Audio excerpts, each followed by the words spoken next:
Houston, we have a problem. Several dozen of them, actually.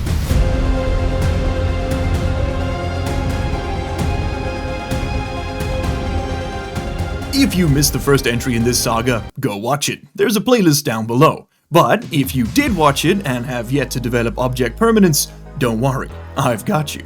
Mark Gotney crash-landed on Mars 10 days ago with nothing but a stiff upper lip and a box of scraps to keep him alive. Through sheer tenacity, willpower, and repeated self-asphyxiation, Mark survived. But his story is far from over. He's got 90 days left on the clock before his insurance company writes him off as dead, and he's got a long way to go. He'll need to expand his power network, upgrade his equipment, grow some food, and automate as many processes as possible to keep himself alive. There ain't no rest for the wicked, and Marky Mark certainly hasn't been good.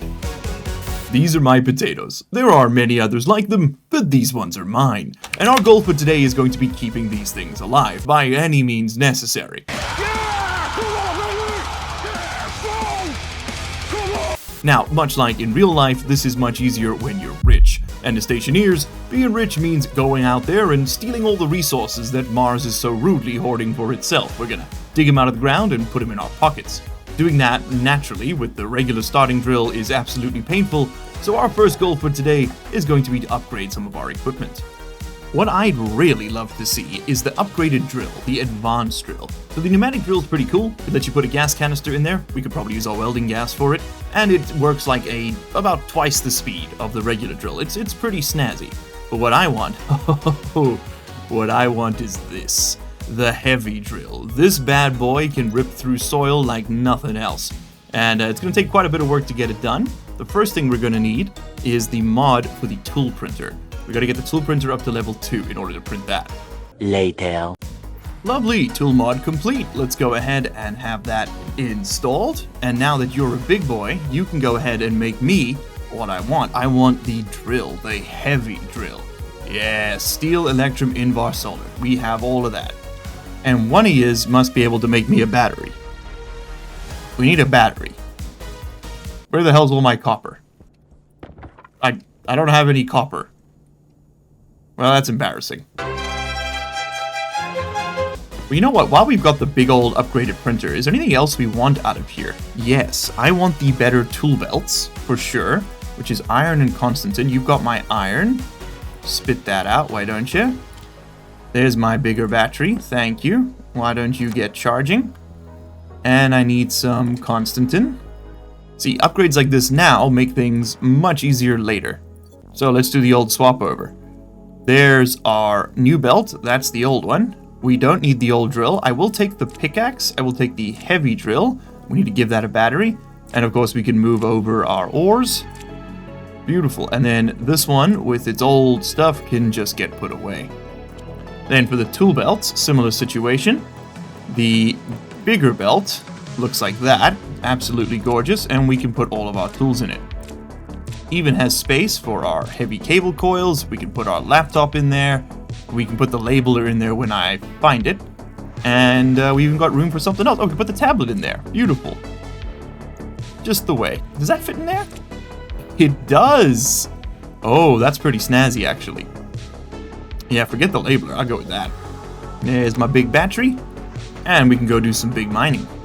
Now, I recognize that many of you have not had to watch the mining in this playthrough, so you may not know what it looks like. But let me tell you, it's not typically like this. You don't normally just look at something and then immediately pick it up. That's the beauty of the heavy mining drill, let me tell you. If you were using the regular one, it's like 2 to 3 seconds per node to mine up some silicon. It is beyond painful. Plus, you gotta go dig through the terrain around it. Let me tell you, the sooner you get yourself the better equipment, the easier the rest of the game becomes, because all that grind just kind of vanishes. And look at that, it's been, what, less than 30 seconds, and we've cleared out an entire silicon node. I've got 99 silicon just sitting in the pockets, ready to go. This is the future, people. This is the future. Okay, magic, go, magic mining montage for once, I guess. We haven't done those in a while.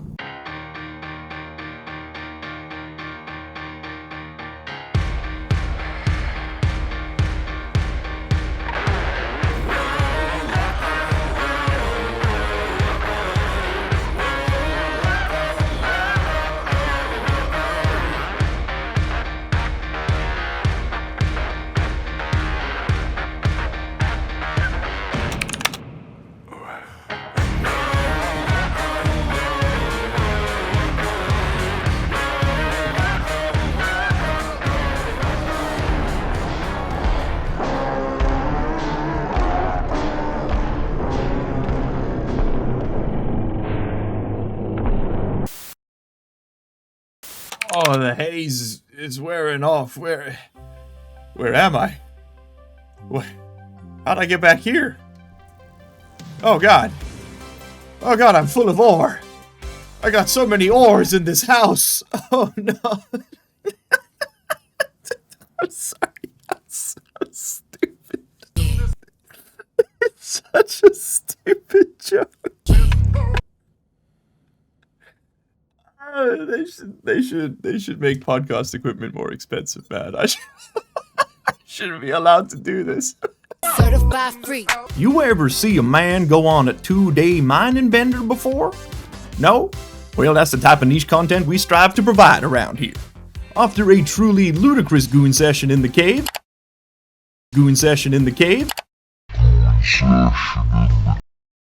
I don't think it means what you think it means. and a bit of R&R in the greenhouse to get rid of the smell, Mark had over 1,000 pieces of ore he needed to smelt. That kind of industrial scale refining can be a bit of a headache, and so upgrading the furnace first seemed like a no-brainer.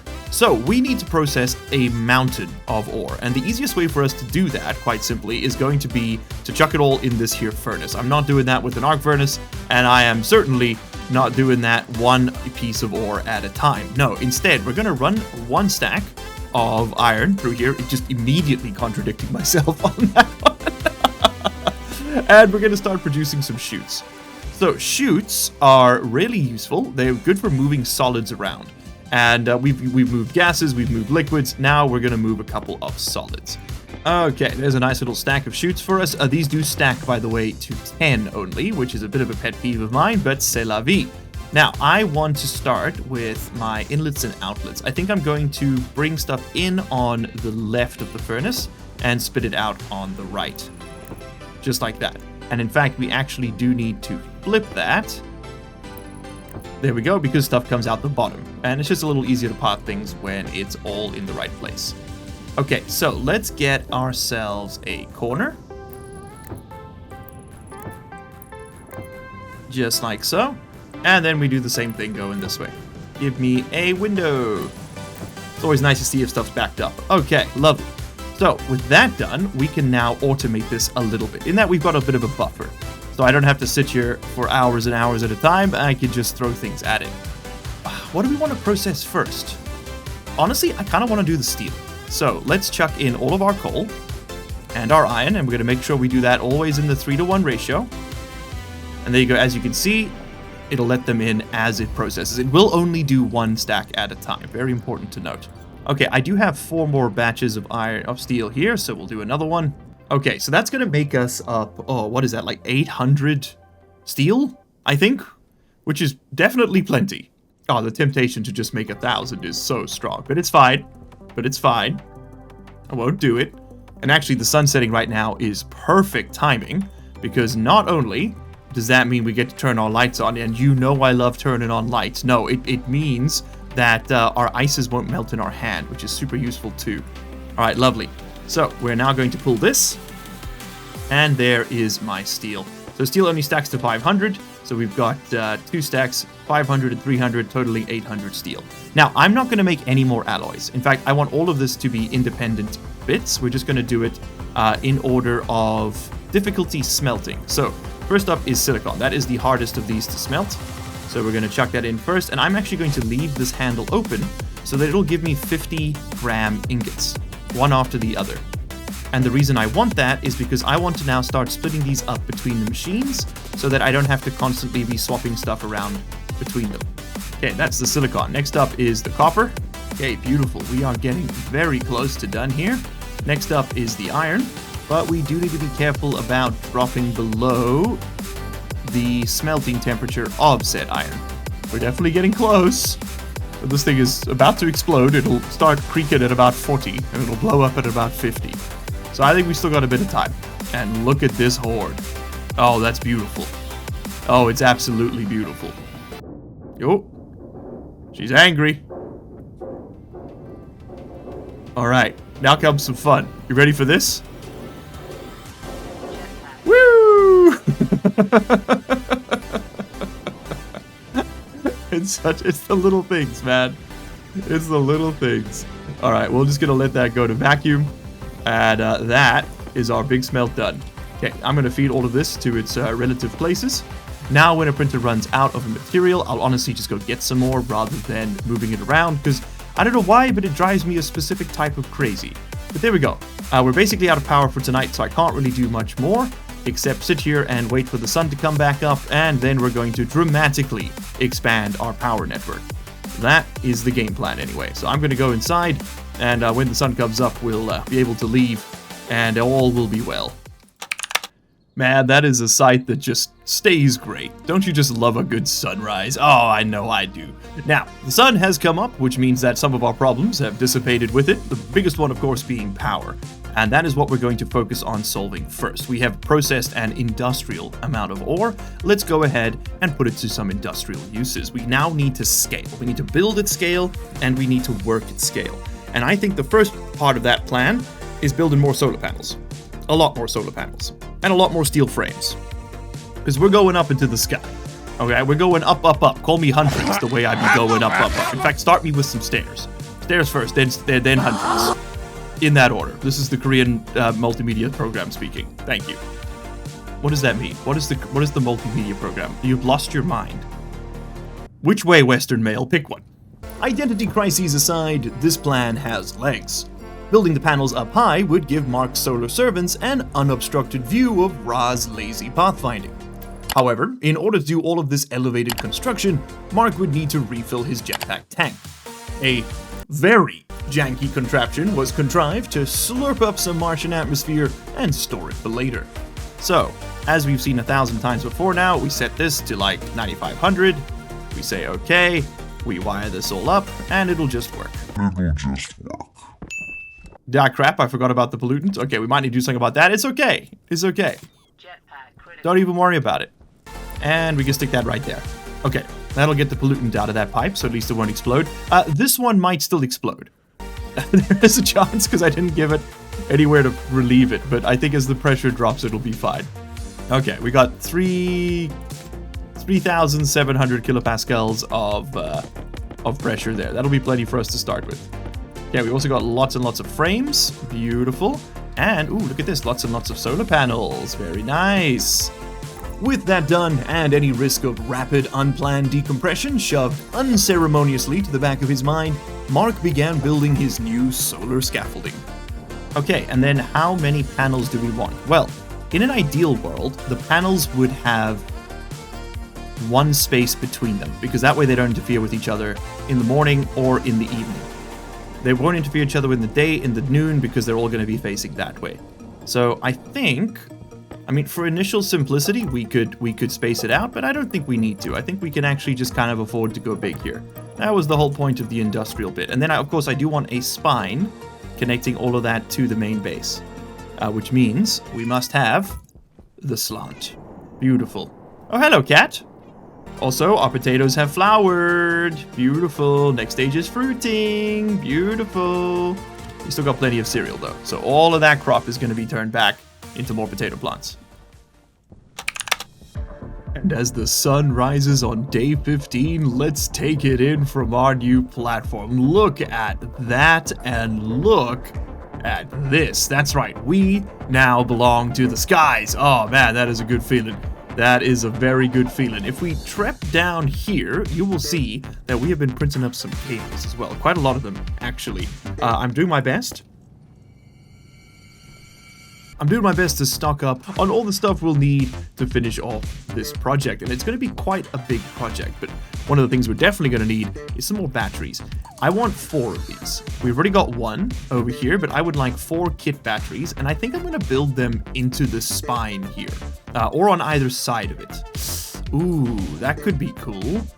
We could build it on either side of it. Actually, you know what? This is a good moment while that's printing to take a step back and actually think about the overall layout of the space. Like, what do we want the final product to look like? So this is going to be our greenhouse. That's going to stay the case, right? We're going to harvest up these potatoes, and then I do want to do some slight renovations to it, but that is going to stay the greenhouse. I'm pretty happy with the way that looks. I'm quite happy with the way that works. How do I want this to work? We're quite high up, and the game does have a sort of soft height limit, whereas if I go too high, as you can see, I drop down. So this is just about max height. This is about where we can work with. So let's take a quick look. If the base were considered this way, do I want it to be long or do I want it to be wide? Maybe I don't want the greenhouse there. Maybe I want to remove that structure and actually build out to the sides, right? So we'll have sort of like a T shape to this base. That could be kind of sweet. In which case I'd want a structure over here, which I would probably have as my workshop slash foundry. And I'd want a structure over here, which I would probably have as sort of storage and silos. Gas maintenance and all that sort of stuff. And then I guess, yes, we can keep the greenhouse up here. And of course, we can always make it larger. We can expand its footprint. It doesn't have to stay this size. Okay, that's a pretty cool idea. So foundry, storage, greenhouse, and then a trading port at the back. Yes, dude, we'll make a cross. Or even better, trading port on top of you. We do need a runway for the trading port. Okay, trading port out the back. The base will grow organically, ironically enough, given that it is not organic. And we need some more gold. Okay, that's on the chopping block. Let's go get some gold. Like I said, when I need new resources now, I'm going to go dig them up. No more of this swapping things around. It is irrational, but it drives me nuts. I'll be back when we've got what we need. 2 hours later. Right. Admittedly, may have overshot it a little bit with the gold mining. But listen, okay, if you don't dig for gold, you're never gonna strike it. That's what Kanye always... No, don't quote him. Don't quote him. Nope, not anymore. Can't quote him anymore. Mark then spent the rest of the day printing out supplies for his upcoming electrical overhaul, and added a little more space to his gantry. Oh my god, it's day 16, and we are nowhere near our goals. Oh baby, we got a lot to do, so let's get cracking. First thing we're gonna do is take our batteries, these ones right over here, and we're gonna place them inside this central column. And lastly, this big boy is gonna go on top. These will all be wired up together, and they will act as one large battery bank. There are larger batteries in the game, I just don't have the materials to make them yet. They require much more advanced alloys. And I'll even wire in the fourth one, which is currently sitting down there in the distance, preemptively here. What we're going to do now you've actually seen before, and it's going to be simply setting up all of these solar panels. We're going to make sure they have a one tile gap between them, and I think I want to do it this way. I think I'm going to have power facing... we want power to face 90, ideally, but we can just change the math to fix that. Yeah, because that would have them facing this way, which is a little bit awkward to run the cable. So I think we'll face it this way. There we go. And we're going to place one full block in between each panel. Okay, lovely. These are now actually producing power. So what I'm going to do is tilt them down, so at least they actually get some juice in the midday and the morning. And we have potato seeds. Oh man, that is huge. That is so unbelievably huge. Okay. As soon as this power thing is done, we're fixing that. We're already slightly over budget, time-wise. Only ever so slightly. Thankfully, the expensive part of things is now done, in that all the heavy cable has been run to the batteries. We do still need to run heavy cable back along here to the base, but you know what, potato potato. With the new potato reinforced battery stack wired up to receive power, the next step was to prepare the data network, and then shuffle the old equipment up to its new home. Day 17 dawned with Mark's worst nightmare, logic, as the IC10 script that ran the panels needed to be adjusted to work with the panel's new orientation.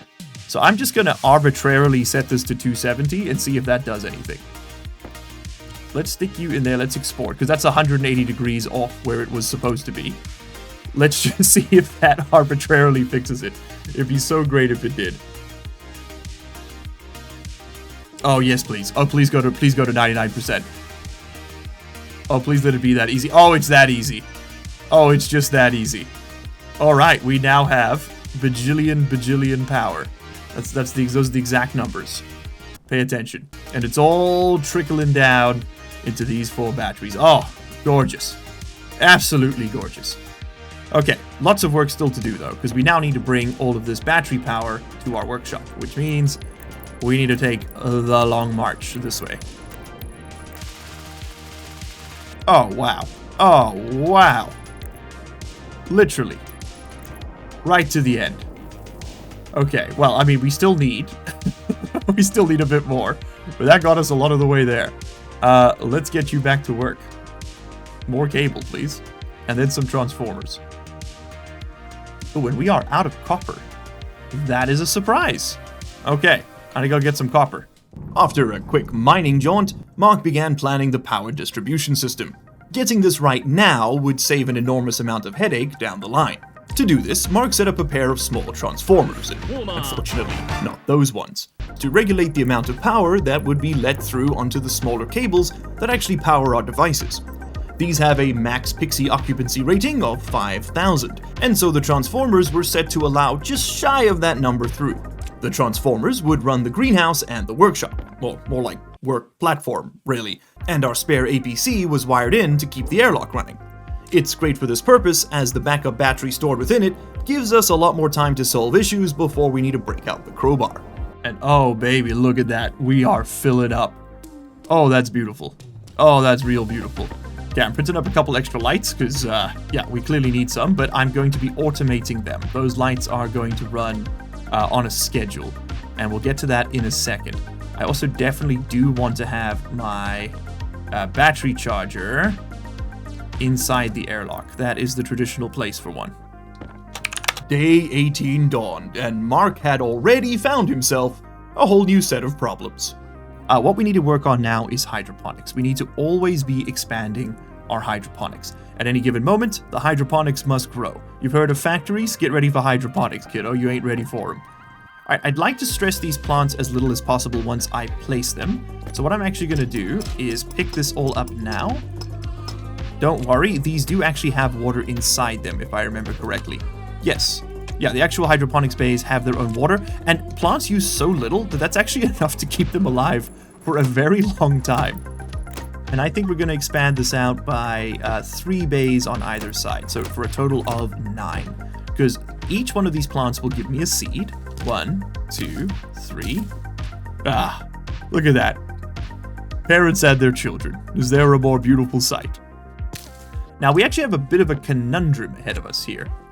I think a wise move would actually be to rip this window out, rotate it, so the lines stop bothering people. But at the same time, that would really cut down on the comment metrics. And, you know, I do live and die by those metrics, quite unironically. I wish I didn't. I am slave to an algorithm I do not control. Ain't we all, brother? So I think rather than fixing the window, we're just going to leave it there, and we're going to place our potatoes back down. If I was going to fix that, I was going to have to vacuum out the room and put the gas somewhere useful and yada, yada, yada. It's too much work. We just plant the damn potatoes, okay, buddy? Put potatoes in the bag and look at them. Look at them, they're beautiful. I'm in love. All right, next things next. Oh, my air. All right, next things next. We're building an airlock. Enough of this. All right, so this is going to be pretty straightforward then. We slice you, and then screw you out, and then we pick you up, and we put down the composite door. And I like the composite door because it lets you put stuff in the corners, much like the manual door. And then we use a piece of glass and a crowbar. There we go. Okay. Okay, doors are all on. Okay, lovely. There we go. Much more compact. And now I will place my console for the airlock over here. You do need a console and you need a sensor for your airlocks. And then this really is as easy as just setting it all up and then renaming everything. So we put the airlock sensor over there, we'll put the console over here, we stick the advanced airlock chip in it, and then you seal it in with a plate of glass.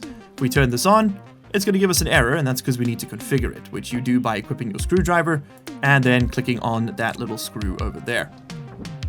So let's do this. That LED light over there is our light. Now, we don't know which vent is facing the exterior, so that's where the labeler comes in. So I'm going to name this airlock light. It'll turn on when the airlock works. That's going to be my exterior active vent. This is going to be my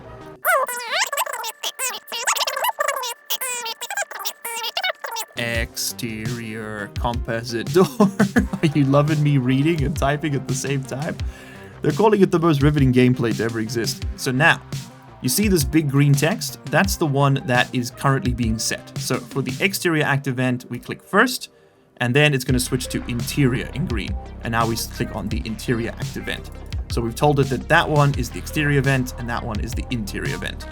Then the airlock gas sensor is our sensor, of course. The exterior door is the exterior door. And the interior door is the interior door. And then we just put our screwdriver out and we click on that. And voila, we are set up. Beautiful. So now I can enter. I click the button. And it will automatically pressurize for us. Now, important to note, this is very, very critical. If you somehow end up on the wrong side of the door, you can actually press that button through this glass. Just so you know. It's not the end of the world. It's trying to pressurize. External pressure will be 0. Internal pressure can be like, let's do like 40. So really low. And I always intentionally set these pressures lower than you'd think, because that way it causes air to cycle.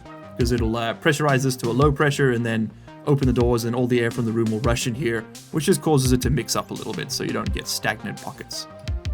Alright, so we now have 3 dots on 2 of our batteries, 2 on one and 1 on the other. But what the hell does that mean? Well, I don't know either, but I have a couple of things I want to do before we worry about all that. And one of them is put some lights on this gantry. All the way along here, all the way along there. It's going to require a lot of cable, and it's going to require a lot of lights, but it is going to make things a lot easier to see. In fact, we do have the spotlights mod. How much do those cost? They're quite expensive. Electrum is a rare commodity. I'm going to build one of these and just see what it looks like. Okay, well, while we build that, we might as well set up our long boy lights. This is just going to make things a little easier to see in here. Ah, beautiful. I forgot I wasn't doing my jetpack. We should probably be pressurizing that, shouldn't we? And you can siphon in a bunch of cold gas. It is going to be very unhappy with me. It's going to condense, it's going to scream, it might even explode, but you know what? That's a risk I'm willing to take. A few moments later. Oh! That boy's gonna pop. Whew. That may be a little bit too much. Okay, maybe I care a little. Even the CO2 is freezing out. Oh my god. We just need to do this. And sure, it can do that. You know, it's ugly, but it'll work. Much like me. Okay, there we go. Rather than being intelligent about this, I'm just going to brute force it. As is my want. Okay, there we go. We got liquid CO2 in the world. One quick fix later, and it was time to check out a new toy. Okay, so what have we got here? A spotlight, huh?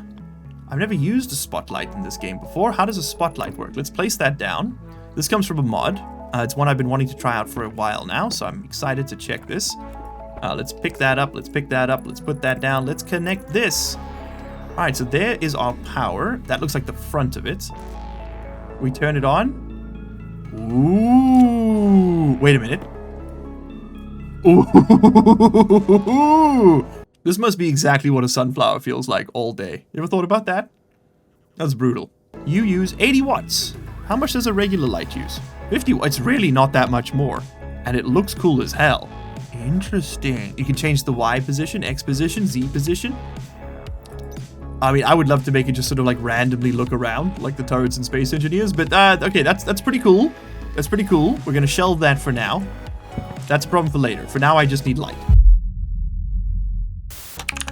Alright, day 19. Day 19, and we've got the basics sorted out. We now have a way to process our own ice into water, so we can refill our bottles, which means we're not going to die of dehydration. We are currently growing food, so starvation's out the window. We can refill our O2 tanks, so asphyxiation's out the door, and we won't even freeze to death either because we've managed to produce a substantial amount of power, which means we have a decision we have to make. At this point, we can either continue to expand on our systems to build them bigger and better than ever before, or we can begin to improve some of the ones we already have, and that's kind of what I want to work towards now. I want to improve the systems we've got so that we have a more stable setup in the long term. To do that, we're going to need IC-10 chips. Quite a few of them, actually, because I gotta do some more coding. Seems like all the coding seems to happen at the latter half of these things. We're actually gonna need a couple of these chips. And I am extremely tempted to make use of him. Let's actually swap out our mining belt. It has been a while since we had our last storm, so I'm a little bit worried about that. So I am actually going to put those in there, just in case they decide to spontaneously vanish themselves.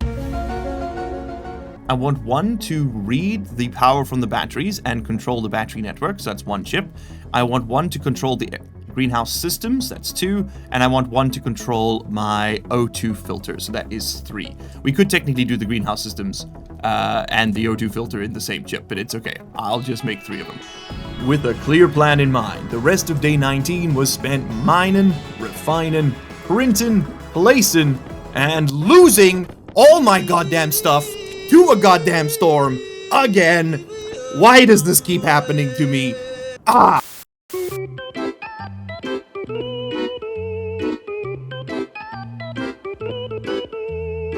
Ah, crap. Just lost all those sheets. I was going ahead doing some work on the lights. Oh, did you see that? We lost all those frames. Oh man, I gotta get some stackers set up. Okay, well, this is the perfect time to head back inside and work on our code, because we're not doing much else tonight. Coding by candlelight with largely unemployed. Just the way it should be. Alright. Once again, we are going to quickly top up on our food and water, and then we're going to use the storm time to do our programming, because there's not much else you can do. Okay, now we have already gone over the basics of how programming works in Stationeers, so I'm not going to go through all of it again every single time. Instead, what we're going to do here is write the scripts, and then I'll explain how they work afterwards, and if you'd like to copy along or play around with them yourself, all of them will be made available in the description below at all times. So please go check them out there, and as we add to them, the list will grow, basically. So, yeah. So, without further ado, let's do a little bit of coding. There are 3 things we want to achieve here. There are 3 scripts we have to write. The first is going to take oxygen out of the greenhouse room when there's a surplus of it and put it into our tanks. The second is going to control all the devices in the greenhouse. We're talking lights, we're talking the ice crusher, we're talking the water bottle filler. For example, if I put a half-empty bottle in the water bottle filler, I want it to automatically turn itself on, fill up the bottle, and then turn itself off. Nothing too crazy, but that should work. And then finally, we'd like to see a battery management system of some kind. So I want to just track how much power is in all the big batteries, the big station ones we built. I want to track how much power is going out of them if we can. It's a little bit more tricky, but it should be doable. And of course, I'd like to be able to turn all those lights on and off, depending on the daylight. Okay, there we go. We've got the code written, and it's pretty straightforward. At least I hope so. Let's start with the crush ice one, because that's certainly the easiest to understand. Basically what will happen is we are using the load slot function to check whether or not slot 0, which is the only one on the ice crusher, it only has 1 slot. If I pull it up here, we'll have a look. There you go. It's only got 1 slot. Index is 0, and it's the import slot, right? So we just talk to slot 1. If it's occupied, turn the ice crusher on. Super straightforward, right? Things are a little bit more complicated for the water bottle filler. Here, we need to check both the left and right slot, that's slot 0 and slot 1. We need to check whether it's occupied, and we need to check what the quantity of water inside it is, right? So if it's occupied and the quantity of the water bottle is less than its maximum, which is 1.5 liters, we want to turn it on. We also want to do that if either of the 2 slots has this condition, not if both, right? If either one of them is both occupied and missing some water, well, then we can do it. The occupied check's probably unnecessary because you won't have a quantity unless it turns on. Now, the fill level is just how much is in the water bottle, and what we're doing is we're comparing the left slot, we're checking if it's occupied and the fill level is less than 1.5, and we're doing the same thing for the right slot, and at the end, we're going to say OR, as in turn on, if the left slot or the right slot are true, or positive, are full, are required to be turned on, then turn the water bottle filler on. That's the basic idea. The code is easier to understand if you read through it. It is commented, and again, I will be sharing all of this down below. So there is our portable chip. Let's export it to that one right there. 1.3 kilobytes. Where do we want to sit this fella? Somewhere he can live. What if we stick you right over here? Yeah. Okay, now we do need to set some targets on this thing. So D0 is our ice crusher. And you are going to be the water bottle filler. And we've got plenty of slots. We've got 4 slots left to continue automating stuff inside this room. So let's check if this is working. The chip needs to go in there. Oh, turn it on. And the chip goes in. All right, and now this should turn on if I put a little bit of water ice in it. Let's have a look.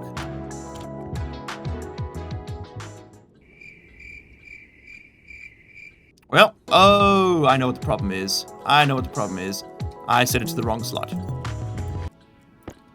D0 is over here. There it is.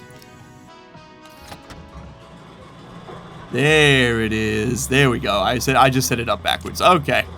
Lovely. And now our ice crusher automatically works. So if I take this, I drink some of the water, and I put it back in there, turns itself on, and turns itself off. Lovely. All right, lovely. Looks like the storm has ended outside, which is perfect because we've only got the first half of this script written right now. So the way this is going to work is very simple.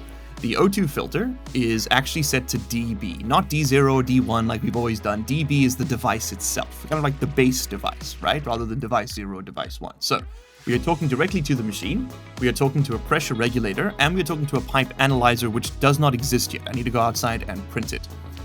This is actually the second step of the script we haven't written yet. So the first step is very simple. All this is going to do is the O2 filter is going to check if the pressure on its output side, which is one of the variables it has. Again, you can check this in here. There is many variables for this one, but we are specifically looking at simply pressure output. Where is it? Pressure output. There it is. That's the variable we are checking. We're checking, so what's the pressure on the output pipe, right? Output 2 is the unfiltered side. If it is less than 1500 pascals, well, so that's 15 megapascals, we want to turn on the machine. It's pretty straightforward, very simple. We plug this in there. That was a weird bug. And we just got to set this up correctly. So you will talk to the pressure regulator, and you will eventually talk to the pipe analyzer when it exists.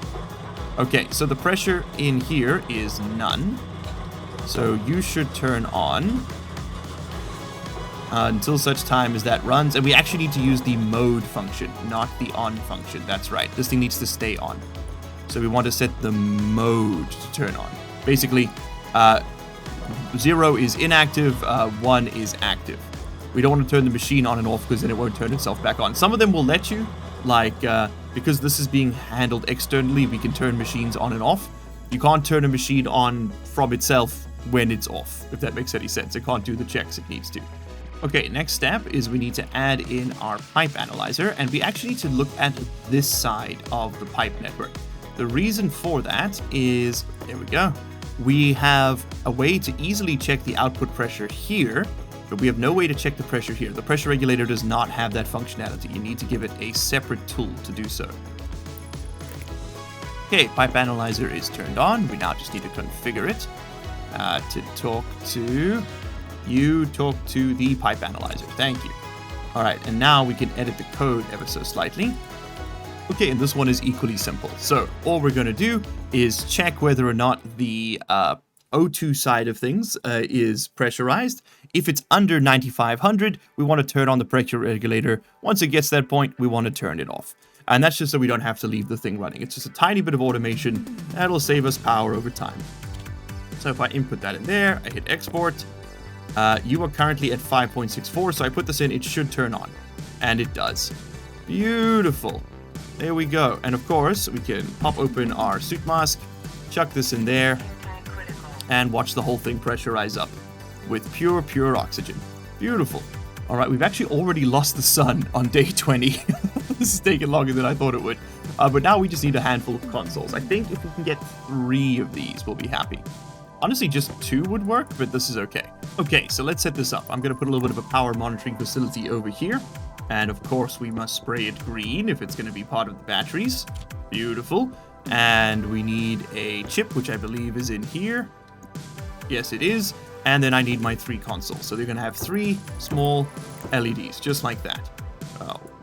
1, 2, and 3. Then I'm going to label these. This will be our battery charge. This will be our battery draw. And this will be our battery percent. Okay, so how fully charged are the batteries? How much charge do we have in megawatts? And then finally, what's the actual drain on the batteries?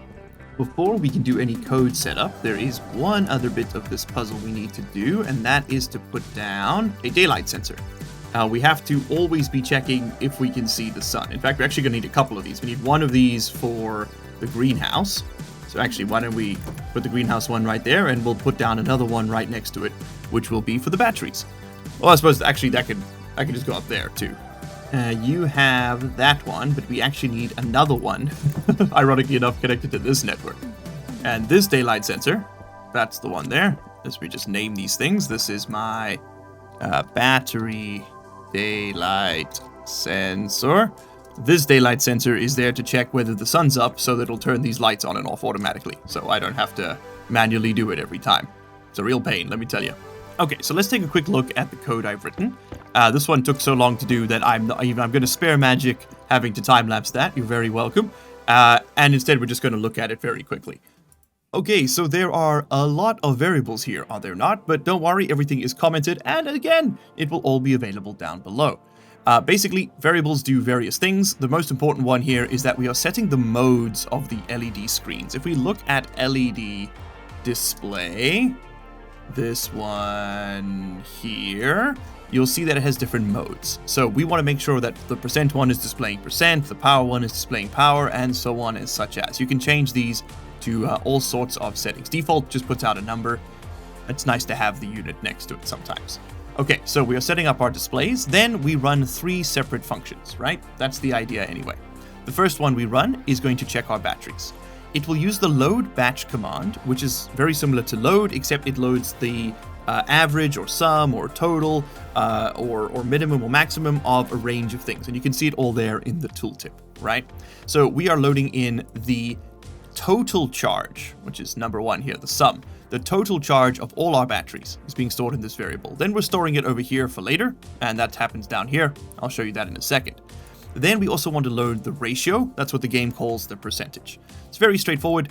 I mean, this is super simple. We load the charge, average, we load the total charge, we load the average percentage, and then we tell the screen to display the total charge and the average percentage. Done. Load, set, finished. This move command here, all this does is say, hey, I want you to set this variable to whatever this variable is currently at. So our previous charge will be stored, we'll store the value of the current charge. And the reason we do that is because the script will go click, click, click, click, click, then jump back up here to this line, and then go down to this one, and then it'll jump all the way down here to change. Now, we tell it to sleep for 3 seconds, which is 6 in-game ticks. Basically tell the script just to chill out for a bit and wait. And the reason we do that is we then want to load the charge again. So we had the charge from 3 seconds ago, and we have the charge again now. We stored the charge from 3 seconds ago in this previous charge variable. What we're then going to do is say net flow, like the total change between these two things, is equal to the current charge less the previous charge. If the previous charge was larger than the current charge, that means we are losing power. If the previous charge was smaller than the current charge, that means we are gaining power, right? Then we're just going to simply set the flow screen to whatever the difference between these two is. And then lastly, the light sensor is super simple, but this one's actually kind of a bit different in that we need to flip a bit, which is the first time we've had to do that. So here, we're going to just quickly check if the daylight sensor sees the sun. If the activate func mode will output a 1 if it sees the sun. So if it does, we don't want to turn the lights on. So it's not as simple as saying, check if there's the sun, and if there's the sun, turn the lights on, which is what we've done every other time. No, what we want to do now is flip it. So what we're doing is saying set equal to 0. So what this does is a bit silly, but you're saying 1 is only equal to 1 if it equals 0. So basically, set this daylight variable to 1 if what you're actually getting as a reading is 0. So basically, we're flipping the bit. This is going to read a 1 in the daylight, which means that this will not equal 0, therefore this number here will stay 0, and therefore the lights will not turn on. However, if this does not see the sun, This number will equal 0, which means this will be reset to 1, which means that we can turn the lights on. Remember, a 1 means on, a 0 means off, or 1 is yes, or 0 is no, or 1 is true and 0 is false. It's just a binary answer. And that's the end of it. And then it loops back up to this point and then runs through the whole program again. So we are going to go ahead and hit confirm on this. We're going to export on that. We're going to stick it in there. And now we got to figure out the pins. I believe the first one was that daylight sensor. So let's see if we can find it. Battery daylight sensor. Then this one is, ooh, I don't remember. This one is our, okay, first is power screen, then ratio screen, then flow screen. You should be battery percent. You should be battery draw. Okay, let's turn this on. And voila, we can see. All right, put that away. Let's have a look. So right now we have 9.37 kilowatts stored in our batteries. We are at 65% charge. We can see that over the past 3 seconds, we have lost 6.46 kilowatts, which is really not ideal. We are consistently losing 6.46 kilowatts. The lights stay on because it is the nighttime. And let's continue printing some heavy cables so that we can finish connecting up all those lights. And then we're pretty much done for this segment, which is fantastic. Oh, and there comes the sun, and the lights have turned off. Beautiful. And look at that. We are now slowly going to start gaining power, I hope, as those solar panels connect. Ah, there we go. We are now gaining it. Excellent. The actual amount matters less. Honestly, that could just be a gaining yes or losing yes variable, but I just like to see the number. Look at that. Day 21. Oh, that's just incredible. I can't believe we've made it this far. So if I turn this on, the script should turn it off for me. Let's see. After about 3 seconds. Yep, there we go. Fantastic. Every light is wired up. Every sperm is sacred. Okay, sorry, don't put that one in. Blame the Catholic Church. And beautiful, we are gaining power, but not very quickly, I will note, which I don't exactly love. And the reason for that is that our panels all got damaged. They're at 53, 50%, 54% damage. That is no bueno. So what we're going to do is ultimate cheese. And honestly, I can't think of a better way to spend your final moments in an episode here. Except to pick all these up and put them right back down. Because inexplicably, it resets the damage. Who needs duct tape when you've got cheese? Look at that. 99% efficiency again, baby. We are putting out power. Well, at least we would be if I put the glass in.